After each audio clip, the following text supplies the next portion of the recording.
નમસ્કાર. ચૂંટણીઓ પૂર્ણ થઈ આમ તો દેશ અને અલગ અલગ રાજ્યોમાં ચૂંટણીઓ ચાલતી જ હોય છે. એટલા માટે જ વન નેશન વન ઇલેક્શનની વાતો થઈ રહી છે. કેમ કે હવે સૌની નજર પશ્ચિમ બંગાળ અને આસામના રિઝલ્ટ પર છે. ગઈકાલે સ્થાનિક સ્વરાજની ચૂંટણી પૂર્ણ થઈ. બધાએ જ જશ્ન મનાવ્યા વિજયના. હારનું મનોમંથન થયું, બધું જ થયું. અને હવે કદાચ નેક્સ્ટ જે ચૂંટણી આવશે તે પહેલા આ પ્રકારનો માહોલ જામશે. પણ ગઈકાલે વિજય ઉત્સવથી લઈને, નારાજગીથી લઈને, પરિણામ પછી ચોટલા ખેત જેવી સ્પર્ધાથી લઈને, જપાજપીથી લઈને, ઈવીએમ પર સવાલોથી લઈને આ બધું જ થયું. તેમાં ઘણી વસ્તુઓ દબાઈ ગઈ, અથવા તો સીધી સામે ન આવી, અથવા તો એ પ્રદેશ સુધી સીમિત રહી. ખાડિયા બહુ ચર્ચામાં હતું, કેમ કે આટલા વર્ષોમાં પહેલી વખત ખાડિયા ગુમાવ્યું. જનસંઘ વખતથી જે વિસ્તારો હતા ત્યાં શું નડી ગયું તે ચર્ચા છે. સવાલ પોસ્ટમોર્ટમનો નથી, પરંતુ આ રિઝલ્ટ ઘણું બધું સૂચવે છે. પહેલી મોટી વાત એ કે મહાનગરો, નગરપાલિકા અને જિલ્લા પંચાયત, તાલુકા પંચાયતનું જો વિશ્લેષણ ઓવરઓલ કરીએ, ટકાવારી જે મતદાનની છે, તો ખ્યાલ આવશે કે કોને કેટલું નુકસાન થયું છે, કોને કેટલો ફાયદો થયો છે, કયા પોકેટ્સમાં. વાત રહી વિપક્ષની, તો એવું લાગે છે કે જે અમે ટાઇટલ આપ્યું છે કે અમે જ સત્તા, અમે જ વિપક્ષ. શું સ્થાનિક સ્વરાજની ચૂંટણીમાં સત્તામાં જ રહીને વિપક્ષની ભૂમિકા ઘણા નેતાઓએ ભજવી, અથવા તો હાઈકમાન્ડ ચૂપ હતું, નિર્ણયો ન લીધા, એટલા માટે તેમને મેદાને ઉતરવું પડ્યું? જાહેરમાં નહીં, પરંતુ પડદા પાછળ. એ જ સ્થિતિ કોંગ્રેસમાં છે. પત્રો આજે પણ લખાયા છે કે કેમ જામનગર હાર્યા, કેમ વોર્ડ નંબર 1 જે કોંગ્રેસનો ગઢ ગણાતો હતો સફાયો બોલી ગયો, પ્રદેશ નેતૃત્વએ કોઈ નિર્ણય ન લીધો. ભણગોર બેઠક પર જ્યાં ખેડૂત આંદોલનનો કરંટ મોટો હતો, ત્યાં કોંગ્રેસથી કંટાળી લોકોએ આમ આદમી પાર્ટીને વોટિંગ કર્યું. એવા જો કોંગ્રેસના કાર્યકર્તાએ લખેલા પત્ર જે અમિત ચાવડાને લખ્યો છે તેમાં આક્ષેપ હોય તો ક્લિયર કટ વાત છે. ખેલ તો અંદર ખાને પડી રહ્યા છે. પણ સાબરકાંઠાથી શરૂઆત કરીએ, કેમ કે પક્ષમાં જ રહી પક્ષને, ઉમેદવારને હરાવનાર અથવા તો કેમ હરાવવાની નોબત આવે તેના પણ ઘણા બધા કારણો છે. સાબરકાંઠામાં જે સ્થિતિ ઊભી થઈ, હિંમતનગર નગરપાલિકામાં કોંગ્રેસને 7 બેઠક મળી છે, જે ઓવરઓલ આપણે વાત કરીએ છીએ. અને વડાલી નગરપાલિકામાં ઉલટ સુલટ થઈ ગયું, કેમ કે 16 બેઠકનું ભાજપને નુકસાન છે, જે આપણે ત્યાંથી બાદમાં આદિવાસી બેલ્ટ શરૂ થાય છે. પણ માત્ર 4 બેઠક મળી કોંગ્રેસને, ભાજપને 16 બેઠકનું નુકસાન છે. વડાલી નગરપાલિકા કોંગ્રેસ બનાવે છે, પરિણામ ચિત્ર ઉલટું સુલટું થઈ ગયું. તાલુકા પંચાયતની વાત કરીએ વડાલીમાં એટલું નુકસાન નથી થયું, પરંતુ 1 બેઠકનું નુકસાન થયું છે. એટલે કે 21માં હતી એનાથી 1 બેઠકનું નુકસાન. હિંમતનગર તાલુકા પંચાયતમાં ભાજપે 3 બેઠકો ગુમાવી છે. હુડાનો જે વિરોધ હતો એ પણ નડી ગયો. આંતરિક જે નેતાઓની ખેંચતાણ છે એ પણ નડી ગયો. લેટર પણ ઘણા વાયરલ થયા છે કે એમને હરાવવામાં આવ્યા પક્ષના જ નેતાઓ દ્વારા. ઓફિશિયલ ન્યૂઝમાં પણ હમણાં ચાલશે. ખેડબ્રહ્મા અને વિજયનગર તાલુકા પંચાયતમાં પણ 3 બેઠકો ગુમાવી છે ભાજપે. આદિવાસી બેલ્ટ શરૂ થઈ ગયો. પોસીનામાં ભાજપને 13 બેઠકનું નુકસાન છે. આપની જીત થઈ છે, કોંગ્રેસને 6 બેઠક મળી છે. પ્રાંતિજમાં પણ 1 બેઠક ગુમાવી. તલોદમાં એક જગ્યા છે કે જ્યાં તલોદમાં ભાજપે 5 બેઠક વધુ મેળવી છે, એ નેતાઓના દમ પર. જિલ્લા પંચાયતમાં ભાજપે 2 બેઠક ગુમાવી છે. ઓવરઓલ જે ચિત્ર દેખાડાય છે. અરવલ્લીમાં ભિલોડા, શામળાજી, મેઘરજ તાલુકા પંચાયતમાં કોંગ્રેસનો ચમકારો છે. તો અહીંયા કયા સમીકરણ કામ કરી ગયા? પ્રફુલ્લ પટેલથી લઈને દિગ્ગજ ઘણા છે, એકબીજા સામે ખેંચતાણ છે જ. પત્રો લખાયા છે, ધીમે ધીમે બહાર આવશે. હવે વાત કરીએ કચ્છ. નહીં દેખા કુછ નહીં દેખા. ગ્રામ પંચાયતની ચૂંટણીનો હારનો બદલો શું તાલુકા પંચાયતમાં લેવાયો? વાસણ આહિરનો વિવાદ છેલ્લા 5 દિવસથી ચર્ચામાં હતો કે વાસણ આહિરની અવગણના થઈ રહી છે. મૌખિક સૂચનાઓ આપી દેવાઈ હતી કે તેમને સભામાં ન બોલાવવા. પોતાનું જે ગામ છે પૂર્વ મંત્રી વાસણ આહિરનું રત્નાલ, ત્યાં જ બીજેપી હારી ગઈ, જે બીજેપીનો ગઢ હતો. તેના આસપાસની 3 તાલુકા પંચાયત હારી. જ્યાં કોઈ શક્યતા ન હતી ત્યાં કોંગ્રેસ જીતી. ત્રિકમચાંગા રાજ્યમંત્રી અને વરચંદભાઈ જે જિલ્લા પ્રમુખ છે, એના વિસ્તારમાં જો ભાજપ હારે તો શું સંકેત આપે છે? કોંગ્રેસ એના દમ પર જીતે છે, અથવા તો પડદા પાછળ કોંગ્રેસ સાથે ખેલ બીજો પણ છે, જે ખેલ વિરુદ્ધ દિશામાં જામનગરમાં ખેલાઈ રહ્યો છે? કેમ કે તાલુકા પંચાયતની ચૂંટણીમાં રતનાલમાં પૂર્વ મંત્રી વાસણ આહિરના દીકરા ત્રિકમ આહિર હાર્યા હતા. ચર્ચા એવી પણ હતી કે વિરોધ પક્ષે, એટલે કે પાર્ટીના જ વિરોધ પક્ષે એમને હરાવ્યા. ત્યાં ભાજપ તાલુકા પંચાયત હારે છે. અંદરખાને જે ખેંચતાણ હતી એ ખુલીને બહાર આવી. એમાં એવું કહેવાયું હતું કે એના જ ગામમાં બેનરમાં ક્યાંય ફોટો નહીં, એમને આમંત્રણ નહીં. આ મેસેજ બહુ લાંબો ગયો. એ મેસેજ શું અસર કરી ગયો અને હવે શું થાય છે પાર્ટી જાણે.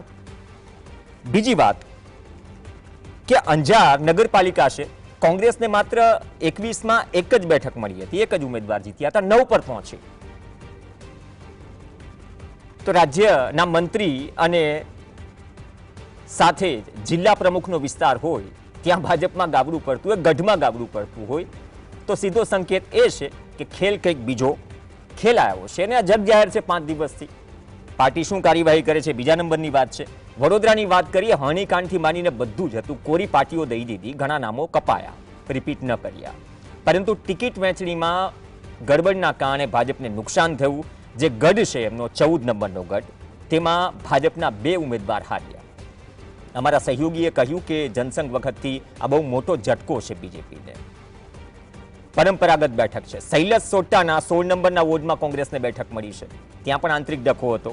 જિલ્લા પંચાયતમાં ભાજપને ફાયદો થયો છે અને વોર્ડ નંબર 1માં કોંગ્રેસના દિગ્ગજ અમીરાવતની હાર થઈ છે. આ વોર્ડમાં 3 મહિલા ઉમેદવાર હતા. ઉપરથી ટિકિટ લાવ્યા એવા આક્ષેપ છે, એ કોંગ્રેસ જાણે. હવે વાત કરીએ જૂનાગઢની. જૂનાગઢમાં કણજા બેઠક પર પૂર્વ મંત્રી જવાહર ચાવડાએ જે રાજકીય હિસાબ છે ચૂકતો કર્યો, ખુલ્લેઆમ દ્રશ્યો જોયા કાલે દિવસ પર. કેમ કે આમ આદમી પાર્ટીનો ઉમેદવાર જીતે નારા જવાહર ચાવડાના લાગે, એના ઘરમાં લાગે તો સીધો સંકેત છે. અને ભાજપે કોઈ કાર્યવાહી કરી નથી. બાય ધ વે વિસાવદર સમયે પણ ચૂપકીદી હતી, પરંતુ પત્રોમાં જે નામ હતા જેમને માણાવદરમાં હરાવ્યા એમાંથી મોટા ભાગના નામો ને રાજકીય પલાટ લાગી ચૂકી છે એવું ત્યાંના સ્થાનિકોનું કહેવું છે. જે દિનેશ કટારિયાની ભૂમિકા મહત્વની મનાતી હતી એવી ચર્ચા હતી. હા, તેના પુત્રવધુ પણ હાર્યા કણજા બેઠક પર. ડુંગરપુર કણજા બેઠક પર જવાહર ચાવડાએ એ પોતાની બ્રાન્ડ સાબિત કરી કે પાર્ટી નહીં પરંતુ જવાહર ચાવડા છે. જે મનસુખ માંડવિયા સામે વિડીયો પોસ્ટ કરીને જે સંકેત આપ્યો હતો તે ફરીથી યાદ અપાવવાનો પ્રયાસ થયો. વિસાવદર ભેસાણ તાલુકા પંચાયતમાં આપની જીત થઈ, જૂનાગઢમાં ટાઈ પડી. ગીર સોમનાથના પણ જે બગા બારડે આહિર સમાજને જે ચીમકી કે ચેતવણી આપી હતી, શું એ નિવેદન કામ કરી ગયું? દરવાજા ખુલ્લા છે કે બંધ છે? 7 અને 2, 7 આમ આદમી પાર્ટી, 2 કોંગ્રેસ. વેરાવળ નગરપાલિકામાં પણ ખાસી ફાઇટ આપી છે કોંગ્રેસે. બીજી તરફ દિનુ ભોગા સોલંકીથી લઈને જે કોડીનારનો પટ્ટો છે તે કોડીનારના પટ્ટામાં તાલુકા પંચાયતમાં પણ નેક ટુ નેક વાળી બાબત છે. તો આ બધી જ વસ્તુઓ સામે આવે. હજુ તો ઘણું બધું છે જે ધીમે ધીમે બહાર આવશે. 27 પહેલા આવનાર 2 મહિનામાં શું આ બધી જ વસ્તુઓનો હિસાબ થશે અથવા તો એ પરિસ્થિતિ છે વિપક્ષની મજબૂતી વગર કે અમે જ સત્તા અને અમે જ વિપક્ષ? જગદીશભાઈ મહેતા આપણી સાથે જોડાશે, વરિષ્ઠ પત્રકાર અને રાજકીય વિશ્લેષક રાજેશભાઈ ઠાકર આપણી સાથે જોડાશે. બંનેનું સ્વાગત છે. રાજેશભાઈ, આ તો ચુનિંદા, આવા તો ઘણા કેસીસ છે, પણ આ તો જગ જાહેર છે જે સોશિયલ મીડિયામાં ચાલી રહ્યા છે, મીડિયા માધ્યમોમાં છપાયા છે. અમે જ સત્તા અમે જ વિપક્ષ, અથવા તો આમાં ઉપરથી હામી પણ ભરાય છે કે ના તમે આ રીતે નિકાલ કરો, અથવા કચ્છનો વિવાદ લઈ લઈએ, ત્યાં તો મૌખિક રીતે કહી દેવાયું હતું. એટલા માટે કેમ કે પૂર્વ મંત્રીના દીકરા ગ્રામ પંચાયતની ચૂંટણી હારે અને બાદમાં તાલુકા પંચાયતમાં એ રત્નાલ જેવો ગઢ બીજેપીનો, ત્યાં બીજેપી હારી જાય, આજુબાજુની 3 તાલુકા પંચાયત હારી જાય. અંજાર નગરપાલિકા છે એમાં 1 થી 9 પહોંચે. જૂનાગઢમાં આપણે જોયું એ પણ જગ જાહેર છે. તો આ જે નારો છે, નારો ઉપરથી હામી ભરાય છે અથવા તો હવે સ્થિતિ બની ગઈ છે બીજેપીમાં કે ભલે વિપક્ષ મજબૂત હોય પણ અમે ભાજપમાં જ મજબૂત વિપક્ષ ઊભું કરીશું? જુઓ પ્રવીણભાઈ, જેમ જેમ ભારતીય જનતા પાર્ટી મોટી થતી જાય છે, સાથે સાથે ઇલેક્શનના પરિણામોમાં મજબૂત થતી જાય છે, એમ ભારતીય જનતા પાર્ટી જે નવા નીતિ નિયમો ઘડી અને કેટલાક લોકોની રાજકીય કારકિર્દી કાં તો કેટલાક લોકોનો રાજકીય આશાવાદ એ ખતમ થઈ રહ્યો છે, એની હતાશા એ કાર્યકરોમાં અને નેતાઓની અંદર હોય એ સ્વાભાવિક છે. આપણે ચૂંટણી દરમિયાન પણ જોયું હતું કે મનસુખ વસાવાનું સ્ટેટમેન્ટ હોય, યોગેશ પટેલની પ્રતિક્રિયા હોય, આ બધું જ આપણને ખ્યાલ છે. પણ એનું રાજનૈતિક નુકસાન ભારતીય જનતા પાર્ટીને જ્યાં સુધી થતું નથી ત્યાં સુધી ભારતીય જનતા પાર્ટીનું મોવડી મંડળ એવું સમજે છે કે હવે આ પાર્ટીની અંદર કોઈ જિલ્લા તાલુકામાં બેઠેલો વ્યક્તિ એ એની નારાજગી કે એની ભારતીય જનતા પાર્ટી સાથે પ્રેશર ટેકનિક, એનાથી કઈ લાંબો જાજો ફરક પડતો નથી. થોડા દિવસે બોલશે, પછી એને સાઈડ લાઈન કરી દઈશું. પણ આજે પણ રાજેશભાઈ, જવાહર જૂનાગઢના કિસ્સામાં પીએમ સુધી પત્ર લખાયો હતો, CR પાટીલને પણ પત્ર લખ્યો હતો, અને એ પછી કદાચ કંઈ ન થયું એટલા માટે પાર્ટીની હામીની વાત કરું છું કે પાર્ટીથી કોઈ વિરોધ નથી. ઘણા કિસ્સાઓ એવા પણ છે કે ત્યાં પછી આ રીતે પણ ઓપરેશન પાર પડી રહ્યું છે કે આ અલગ પેટર્ન છે જે 27 પહેલા ઘણું બધું બદલશે એવા સંકેત આપી રહી છે. ના, સ્થાનિક સ્વરાજમાં મોટા ભાગે છે ને હાઈકમાન્ડના રોલ બહુ હોતા નથી. સ્થાનિક લેવલનું જે રાજકારણ છે એમાં જાતિગત રાજકારણ હોય કે કોઈ નેતાઓનું રાજકારણ હોય એ વધારે પ્રભાવી થતું હોય છે. અને લેટર તો 5 ધારાસભ્યોએ પણ લખ્યો હતો મુખ્યમંત્રીશ્રીને, અને એ વાત પણ નરેન્દ્રભાઈ મોદી સુધી ના પહોંચી એવું ના હોય. એટલે બધું સમૂહ સૂત્રું જે છે ભારતીય જનતા પાર્ટીના સંગઠનમાં નથી. કોંગ્રેસમાં જે છે નબળાઈ છે એટલે દેખાય છે, અને એનો જૂથવાદ જે છે એની પરિણામ ઉપર જયારે અસર થાય કે એનું પરિણામનું વિશ્લેષણ કરીએ ત્યારે આપણે એમ કહીએ કે ભાઈ આ જૂથવાદના કારણે કોંગ્રેસ જે છે અહીંયા હારી. અહીંયા પરાજયનો વિષય આવતો નથી. છોટા છોટા અમુક નાના નાના પેકેટની અંદર આ ઘટનાઓ ઘટી છે, અને એમાં ખાસ કરીને સૌરાષ્ટ્રમાં આપણે જાણીએ છીએ સૌરાષ્ટ્ર જે છે એ આ પ્રકારની રાજનીતિનું અને બોલકા નેતાઓ આ બંનેનું એક એપી સેન્ટર છે. એટલે મધ્ય ગુજરાત સૌરાષ્ટ્રની અંદરથી આ અવાજો વધારે આપણને સંભળાય છે. પણ જેમ કોંગ્રેસના વાસણ છે ને એ સ્ટીલના છે, ખખડા એટલે આપણા કાન સુધી આવે, આમના વાસણ રબરના છે. એટલે એના અવાજ જે છે એ આપણને એટલી જોરથી કાનમાં નથી સંભળાતો. એટલા માટે નથી સંભળાતો કે એ જૂથવાદનો કે ઝઘડાનો બહુ મોટી ઇમ્પેક્ટ, એટલે આખા પરિણામ ઉપર જે અસર થવી જોઈએ હજી સુધી ભારતીય જનતા પાર્ટીમાં થતી નથી. અને એના કારણે મેં કીધું કે એમનામાં એક એવો કોન્ફિડન્સ પેદા થયો છે કે અમે એવું એક મિકેનિઝમ તૈયાર કરી દીધું છે કે જે મિકેનિઝમની અંદર કાર્યકર્તા જે છે તો ઓપરેટર છે, એ એના સિવાયનું બધું જ જે તંત્ર છે ચૂંટણી જીતવા માટેનું. કાલે જ એક પ્રવક્તા કહેતા હતા કે 1 મહિના પછી દાખલા તરીકે વિધાનસભાની ચૂંટણી જાહેર થઈ જાય તો એ ચૂંટણી માટે પણ અમે તૈયાર છે. તો આવી રીતનું એક જે ખાખો એનો તૈયાર થયો છે, જાણે એક રોબોટની રીતે ઇલેક્શન મેનેજમેન્ટ ત્યાં આગળ તૈયાર થઈ ગયું હોય, ત્યારે વ્યક્તિઓનું મહત્વ ઘટે. બીજી વસ્તુ, જેમ જેમ મેન્ડેટ મોટા બનતા જાય, જો નબળી સ્થિતિ હોય ને, આપણે એવું કહીએ કે પૈસા વધી જાય તો પુરુષની પરીક્ષા થાય, અને ગરીબી આવે તો સ્ત્રીની પરીક્ષા થાય કે સ્ત્રી કેવી રીતે ઘરને સાચવે છે કે વ્યવહારોને સાચવે છે. એવી રીતે મજબૂત સ્થિતિની અંદર કાર્યકર્તાની કિંમત ઘટે, નબળી સ્થિતિમાં કાર્યકર્તાને લોકો યાદ કરે. અત્યારે ભારતીય જનતા પાર્ટીનો સોનાનો સૂરજ ઉગે છે ને 80-85%, 90% સ્ટ્રાઇક રેટ લઈને આવે છે. એટલે સ્વાભાવિક જ છે કે બીજેપીના વિપક્ષની ભૂમિકા બીજેપીમાં બેઠેલા લોકો જ પોતાની રાજનીતિને ચાલુ રાખવા માટે કરવાના છે, ને એના કેટલાક પરિણામો જે છે એમાં દાખલા ખાડિયા, તો ખાડિયા એ એનું જ ઉદાહરણ છે. ખાડિયાની અંદર જેની વારસાગત બેઠક છે એવું માનીને ચાલતા હતા ભૂષણભાઈ, એમણે જાણી જોઈને પેલો પાકિસ્તાન વાળો મુદ્દો છેડ્યો. એમને ખબર જ હોય કે આ સીટ ઉપર જો મુસ્લિમ ધ્રુવીકરણ થાય તો પરિસ્થિતિ શું થાય, કારણ કે એ પહેલા પણ જે જીતના માર્જિન હતા એ બહુ જ ઓછા હતા, અને જ્યારે 40,000 ને 33,000 બે ક્રાઇટેરિયા હોય ત્યારે 33,000 વોટ જે છે એ લાંબન થઈને 80% વોટિંગ કરી દે તો પરિસ્થિતિ શું થાય ખબર હોય. પણ જ્યારે આ નિયમ બનાવ્યો કે ભાઈ જે ઘરમાં પદાધિકારી હોય કે એક વખત ધારાસભ્ય થયો એમના દીકરાઓને ટિકિટ નહીં આપવાની, એટલે એની ટિકિટ સ્વાભાવિક જ છે કે ના મળે એટલે એમ થાય કે ભાઈ અહીંયા તો 30 વર્ષ મારા પિતાશ્રી રહ્યા હતા ને એને પછી 10 વર્ષ હું રહ્યો, ને આ તો અમારી જે છે તૈયાર કરેલી જમીન છે, ભાજપ જોડે કશું નતું ત્યારે.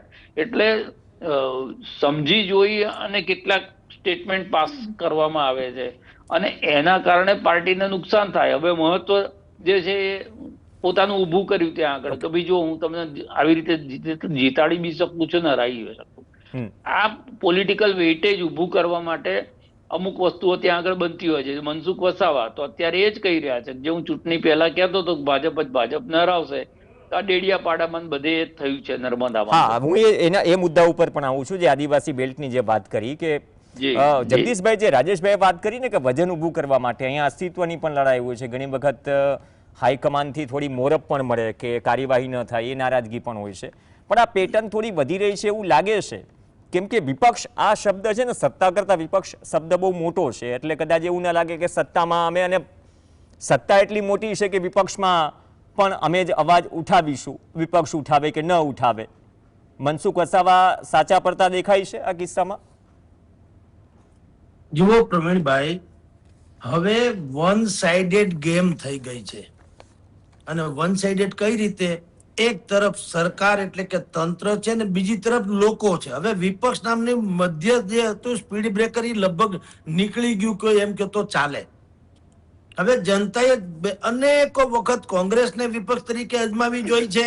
નવું હતું તો આમ આદમી પાર્ટીમાં ભરોસો મૂક્યો ને એમાં અજમાવવાની કોશિશ કરી, સરેઆમ નિષ્ફળ ગયા, કારણ કે વિપક્ષો જ બટકણા નીકળ્યા.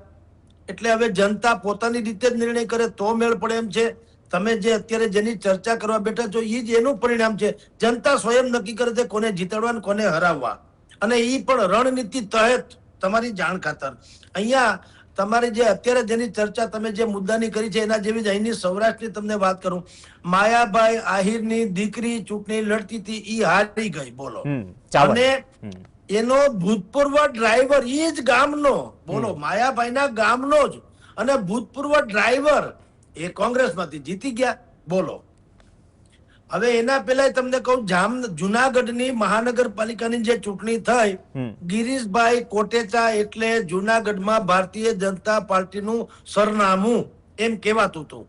જેટલા પણ લોકો દુનિયાભરમાંથી આવે ભાજપના નામે જુનાગઢમાં, એનો ઉતારો, ખાવું પીવું વગેરે વગેરે ગિરીશ કોટેચા થતું. અને એ ડેપ્યુટી મેયર ને ગિરીશ કોટેચા એક સિક્કાની બે બાજુ જેવું હતું. ચૂંટણી થઈ, ગિરીશ કોટેચાની ટિકિટ કપાણી, બુદ્ધિપૂર્વક એના છોકરાને ટિકિટ અપાણી અને એનો વોર્ડ ચેન્જ કરી દેવામાં આવ્યો. ચેન્જ કર્યા પછી 4 જણા લડતા હોય, 3 એવા લોકો જીતી ગયા જેને કોઈ ઓળખતું નતું, અને એક એવો માણસ હારી ગયો જેને બધા જ ઓળખતા હતા, જેનું નામ હતું ગિરીશ કોટેચાનો દીકરો. કણજામાં એ જ થયું ને આ વખતે. કણજા બેઠક પર એ જ થયું. ત્યારે મારામારી પણ થઈ હતી. બિલકુલ. અને વિસાવદરની જ વાત કરું તો ભૂપતભાઈ ભાયાણી આમ આદમીમાંથી ભાજપ, ભાજપમાંથી આમ આદમી, એમ 3 વખત થયા. તમે જુઓ, ઈ હારી ગયા ને બાકી લોકો જીતી ગયા. કિરીટભાઈ હારી ગયા હતા ને ભાઈ ગોપાલ જીતી ગયા હતા. એટલે જે રાજેશભાઈ ઠાકર સાહેબે કીધું ને, એ હવે થતું જાય છે કે હવે 2 જ પક્ષ રહેશે ગુજરાતમાં. કયા 2 પક્ષ? એક શાસક અને બીજા મતદારો, ધેટ્સ ઓલ. હવે પક્ષ નહીં, વિપક્ષ નહીં, શાસક અને મતદારો. કારણ કે વિપક્ષમાં બધું setting.com ચાલે છે એવું બધા કહેતા હતા. કોંગ્રેસ આમ આદમીને કે, આમ આદમી કોંગ્રેસને કે તમે ભાજપની બી ટીમ છુઓ. બે એકબીજાને કે છે બી ટીમ છુઓ. હવે તમે બેમાંથી એક તો હશે એમ માની લ્યો, કારણ કે બે આક્ષેપ કરે છે. હાવ નાદાન તો હોય નહીં. તો તમે કલ્પના કરો કે સ્થિતિ કેવી થાય. અને જે લોકોએ હવે બાકી બધી જ વસ્તુને કોરાણે મૂકી દીધી સાહેબ, નૈતિકતા બૈતિક.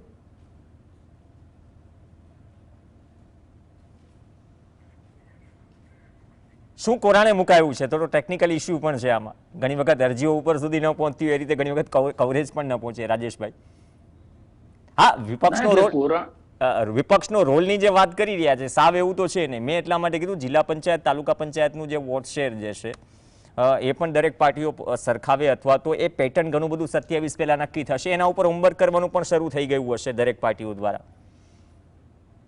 થઈ ગયું હોય તો સારું પ્રવીણભાઈ. આ તો આપણે એનાલિસિસ કરીએ છીએ. આટલું એનાલિસિસ હાર્યા પછી કોંગ્રેસ કરે છે કે કેમ, એ પ્રશ્ન છે મોટો. જો એ કર્યું હોત તો 2017ની જે વિધાનસભાની ચૂંટણી હતી એની અંદર ભારતીય જનતા પાર્ટી અને કોંગ્રેસ એ બેની વચ્ચેનો જે વોટ પડ્યા હતા એનો તફાવત એ 10 લાખ કરતા પણ ઓછો હતો. હવે કામ એટલા આ વખતે તમે જુઓ તો 83-84 લાખ વોટ ભારતીય જનતા પાર્ટીને મળ્યા. એમાંય જો બારીકાઈથી વિશ્લેષણ કરવામાં આવે તો મહાનગરપાલિકા, નગરપાલિકામાં માર્જિન મોટા છે ભારતીય જનતા પાર્ટીને. એનો મતલબ કે એને જે મળેલા 83-84 લાખ વોટ છે એનો બહુ મોટો હિસ્સો એમને અર્બન અને સેમી અર્બન વિસ્તારમાંથી મળ્યો હશે.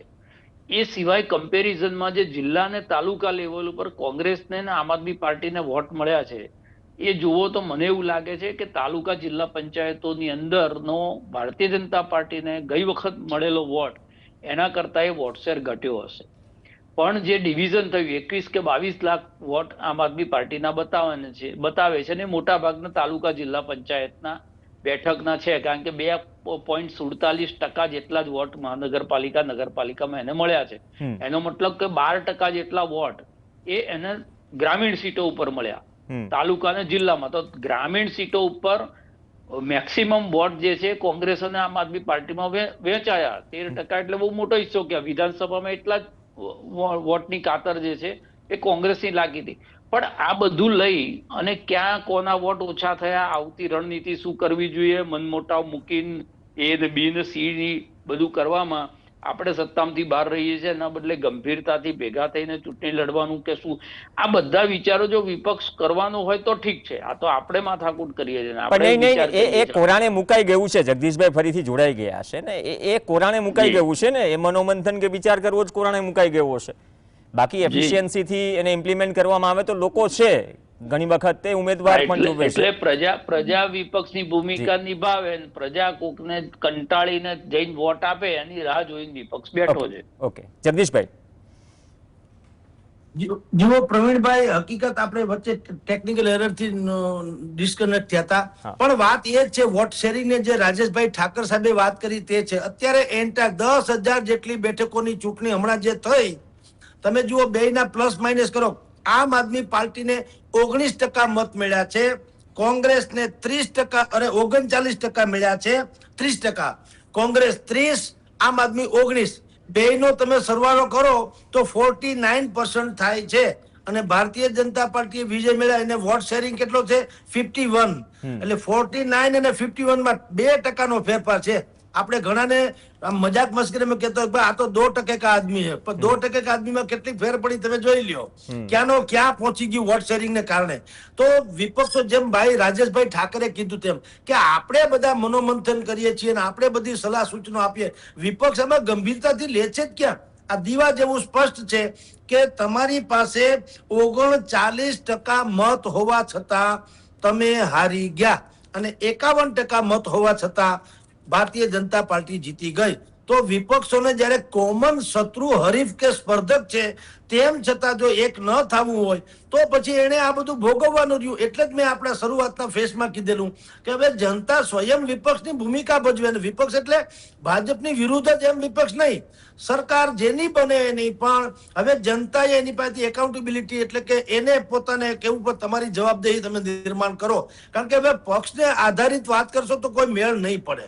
પ્રવીણભાઈ, આપણે બધા જાણીએ છીએ કે આપણે અમારે ત્યાં કાઠિયાવાડમાં કહે છે ભાઈ, વજન વગરની વાત નકામી ને ભજન વગરની રાત નકામી, સંગઠન વગરની નાત નકામી, માનવતા વગરની જાત નકામી, અને માજી વગરની હોળી નકામી, બેહી જાય એવી ઘોડી નકામી, બોયલો કરે એ બંધો નકામો, કઈ ઉપાડે નહીં કંધો નકામો, છોલે નહીં રંધો નકામો, નફા વગરનો ધંધો નકામો. તો આમાં જ્યારે આ બધી સ્થિતિમાં જો કોઈ વિપક્ષ થી માંડીને કોઈ સિન્સિયર ન હોય તો જનતા શું કરે? જનતાએ અત્યાર સુધી વિપક્ષને બિલકુલ તક આપી, પણ હવે તમે જો વિપક્ષ પોતે જ બટકણો સાબિત થયો. કરવું શું? એટલે તમારી જાણ ખાતર હવે એક જ મેં શરૂઆતના ફેસમાં તમને કીધું હતું, હવે ગુજરાતમાં 2 પક્ષ છે, એક તંત્ર અને એક લોક. એનાથી લોક અને તંત્ર ભેગું થાય. લોકોએ વિરોધ પક્ષની ભૂમિકામાં જાગૃતિ બાતવવી પડશે તો જ મેળ પડશે. જી પ્રવીણ. ઓકે, નફા વગરનો ધંધો નકામો, એ જે છેલ્લું વાક્ય જે છે, કદાચ નફા નુકસાન રાજકીય રીતે તો ઠીક છે, પણ બીજી રીતે નફા નુકસાન પણ જોવાય છે. આજકાલ જે પ્રજાસેવાની વાત થઈ છે એ નફા નુકસાન જગ જાહેર છે દરેક પક્ષમાં, અને એને કેટલી પ્રાયોરિટી અપાય છે દરેક પક્ષમાં. ઉમેદવારી પસંદગીથી લઈને ફરી રિપીટ કરવાથી લઈને, સ્ટેન્ડિંગ કમિટીના ચેરમેન બનાવવાથી લઈને, મેયર બનાવવાથી લઈને, તો એ કાવડિયા, પૈસા, કુકા, એ જે નફા નુકસાનની વાત જે છે એ નફા નુકસાનની લાઈ કે ચિંતામાં જો પક્ષોને ઉમેદવાર પડ્યા રહેશે તો થઈ રહેવું જનતાનું ભલું, કોરાણે જ મુકાવાના. પણ આ તો પહેલો ફેઝ છે.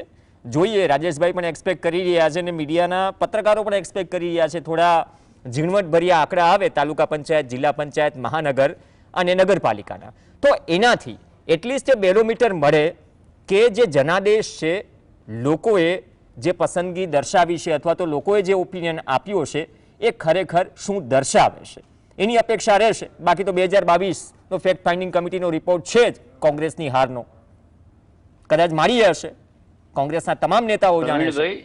પ્રવીણભાઈ, 2017માં ડોક્ટર સાહેબ આયા હતા દિલ્હીથી અને એવું કહીને ગયા હતા કે ભાઈ એસી ચેમ્બરમાં બેસીને અમુક નેતાઓ કોંગ્રેસ ચલાવે છે આ નહીં ચાલે. 2022માં પાછા ડોક્ટર આયા, સ્ટેથોસ્કોપ મૂકીને એવું કીધું કે આમાં તો આ લુલા છે ને આ લંગડા છે. હા. પછી ખડગે સાહેબ આયા, ખડગે સાહેબે કીધું 40 જિલ્લા પ્રમુખો જે બન્યા છે એમાંથી 10 થી 12 નક્કામાં છે અને એ બધા પાછા પાર્ટીમાં છે ને એ જ લોકો ટિકિટ વેચે છે. એટલે રોગનું નિદાન ડોક્ટર કરે, દવા કરતા નથી. એટલે હવે ઓપરેશન કરવાની વાત આવી છે અને હવે ઓપરેશન નહીં કરે તો પોસ્ટમોર્ટમ નક્કી છે. કાલે હું બધી ડિબેટમાં એવું કહેતો હતો, હવે ગુજરાતમાં સ્થિતિ એવી છે કે ઇલેક્શન કમિશન ચૂંટણી જાહેર કરી દે અને 4 દાડા પછી પરિણામ જાહેર કરી દે. આ બધી જે એક્સરસાઇઝ છે, એક્સરસાઇઝ નો કોઈ જ મતલબ જે છે એ રહેતો નથી. આજે 700 થાય, તમે હવે વિધાનસભાની અંદર દરેક પક્ષે જે છે 3-3 ઉમેદવારને 3-3 મેન્ડેટ રાખવા પડશે. એકનું દાખલા તરીકે ત્યાંથી ભાગી ગયો તરત બીજો બેઠો હોય કે ભાઈ તું જતો રહે, એ જતો રહે કે તું જતો રહે. એટલે 182માં દરેક વિધાનસભાથી 3-3, 4-4 લોકોને મેન્ડેટ આપવા પડશે ને એમની પાછી તકેદારી રાખ. હવે પાર્ટીઓ તો ઉમેદવાર હાચવે, એના મેન્ડેટ હાચવે કે ચૂંટણીનો પ્રચાર કરે. હવે કાલે હું બધા કોંગ્રેસના લોકો આવતા તેમને કહેતો હતો કે હંમેશા નેતાઓ તમારો નિર્ણય કરે છે, કાર્યકર્તા વિચારો લડે છે. મેં કીધું હવે એક કામ કરો, તમે નેપાળ વાળી કરો, ગુલાબના ફૂલ હાથમાં પધરાઈ અને આ જે ઘૂંટણથી નીચે જબ્બા પહેરી ફરે છે બધાને કહો તમારી સેવા બહુ થઈ ગઈ, હવે તમે ઘેર બેહો, હાથ પકડીને મૂકી આવશો તો તમારું ભલું છે. બાકી આ ચર્ચા 2027માં આની આ ચર્ચા આપણે કરતા. હા, સ્ટ્રોંગ રૂમ માં ઈવીએમ જાય પેલા કદાચ નેતાઓને સાચવવા માટે સ્ટ્રોંગ રૂમ બનાવવાની નોબત આવે અથવા મેનિફેસ્ટોમાં અથવા તો એડવાન્સમાં કહે કે આ વખતે અમારા એકેય નહીં તૂટવા દઈએ, ભલે સુરત જેવી પરિસ્થિતિ થઈ છતાં પણ આજે પ્રયાસ હતો કે જે કંઈ પણ છૂટાછવાયા જગ જાહેર છે કિસ્સાઓ સામે, અને હજુ પણ બેરોમીટર થોડું માપવાનું બાકી છે, ચર્ચાઓ થતી રહેશે અને જે દેખાય છે એ વાત કહેવી પણ પડશે. એ વિપક્ષ હોય, સત્તા પક્ષ હોય, એ ટીમ બી ટીમ, એ વિપક્ષ નક્કી કરે. એ કેલ્ક્યુલેશન કરવાનું કામ નેતાઓનું છે, કેમ કે ફરીથી વાત આવી નફા વગરનો ધંધો નકામો, અને કદાચ ધંધામાં જો નફો જોવાતો હોય તો પછી શું થઈ રહ્યું છે સૌ જાણે છે. ધન્યવાદ જગદીશભાઈ, ધન્યવાદ રાજેશભાઈ ચર્ચામાં જોડાયા. આ સાથે ચર્ચામાં હાલ બસ આટલું જ. નમસ્કાર.